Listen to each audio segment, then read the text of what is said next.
Yo, what is up, YouTube? I hope you guys are having a fantastic day. Today, I'm going to try to help you guys with some ranked games. I'm going to give you the top 5 gods, in my opinion, that you can win ranked games with.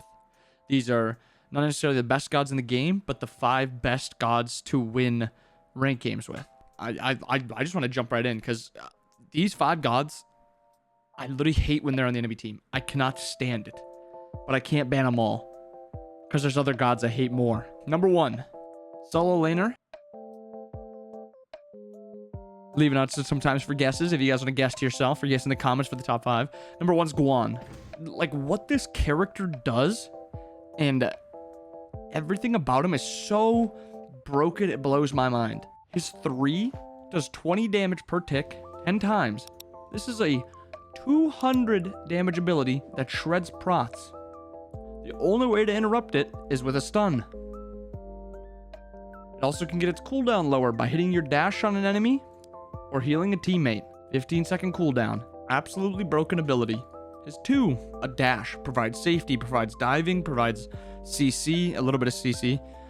Reduces his cooldown. It's a very low cooldown. Also, his 1, a heal. If he uses the heal on his teammates, he reduces the cooldowns of his other abilities. The healing can also be boosted if his passive is fully stacked. And then his ult provides the safety of almost a Wukong ult. Does more damage than any other warrior ability, or I think it's almost any other ability in the game. CC immunity, speed buff, slows, stuns on a 90-second cooldown. And if you're using these abilities, your 1 and your 2, guess what? It reduces the cooldown on it, so it's gonna be up even faster. Absolutely broken god. Just build cooldown. Go like Warrior's Axe, Warrior Tabby, Breastplate, Genji's, win the game. Broken god.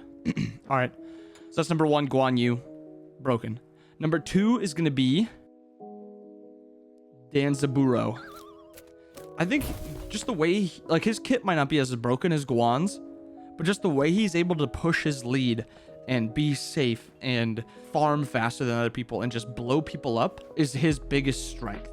If you ever get a lead, you can just uproarious rocket the enemy teammate or the enemy ADC and just kill them. And with how ADCs are building now also, they kind of just kill anyone who's in their path. I feel like their only weakness is that early game, and Danz has no real problem getting out of that early game and getting to the mid game, getting to the late game, or just one shots. His one problem is he's not the safest god in the game. He's decently safe. His 3 makes him hard to track if he gets into it, and he's hard to box in his 3 also. And then his ult, it's a little bit delayed, but it gives you what you're looking for if you're looking to just get out and if you see somebody out of ward or something. But Danzaburo in mid, in ADC, in jungle can just carry games just because of the damage numbers on his kit. He just blows people up. He also just gets free farm just from playing the game. So yeah, number 2 is going to be Danzaburo. Number 3 is going to be Erlong. Mannequin on this god in the jungle makes it so he can literally just bully anyone out. You cannot try to fight this god in the early game, in the mid game, in the late game. In the late game, if you're playing a major ADC, you can try to fight him. He can still one-shot you, but you can one-shot him. Like, his ganks are broken. His 1v1 is broken. His sustain in the jungle is broken. His damage is broken. His CC is like his character's kit is broken. He's just got extra damage coming out.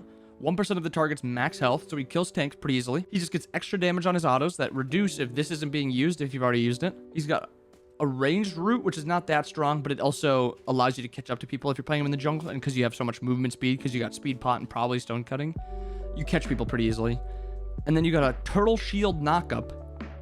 Shield and knockup. So if you do try to 1v1 someone, you just knock them up, get the shield, and then you probably kill him. His ult's also sick for setup. You have a combo easy of alt 3 2. You can just alt 2, alt 3. You don't need to use your entire kit, but he just is impossible to lose a 1v1 in the early game. Also, I didn't ever even notice this, but his ult's on an 85-second cooldown, so it's going to be up faster than most other ults. Awesome. Number 3, Erlang, pretty simple one. Number 4, we're going to go with a mid laner.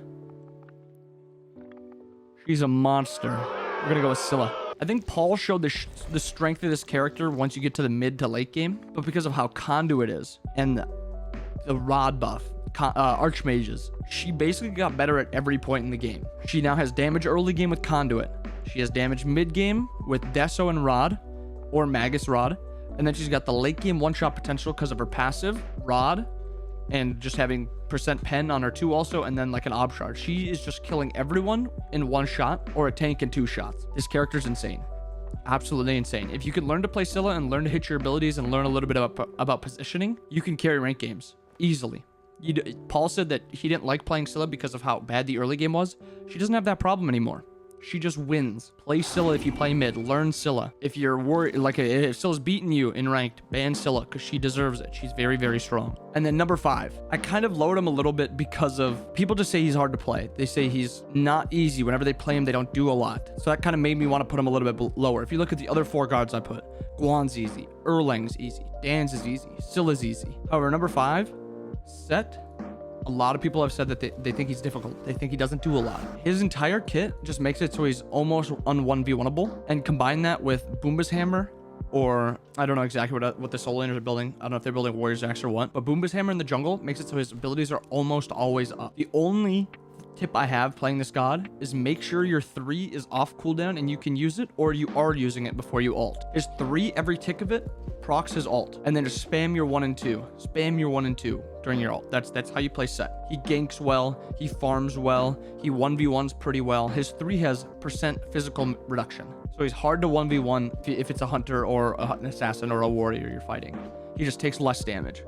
He also like does a good amount of damage too. If you want to win ranked games, learn Sett, and that is going to be the list. Those are the 5 gods I think are the best gods to carry ranked with, and if you guys can learn them and learn the roles to play them in, I think you guys will just absolutely dominate ranked games.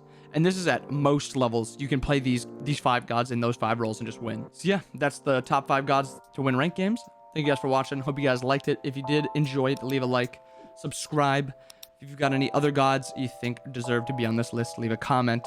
Or if you don't think any of mine should be on the list, comment. Hope you guys have a wonderful day.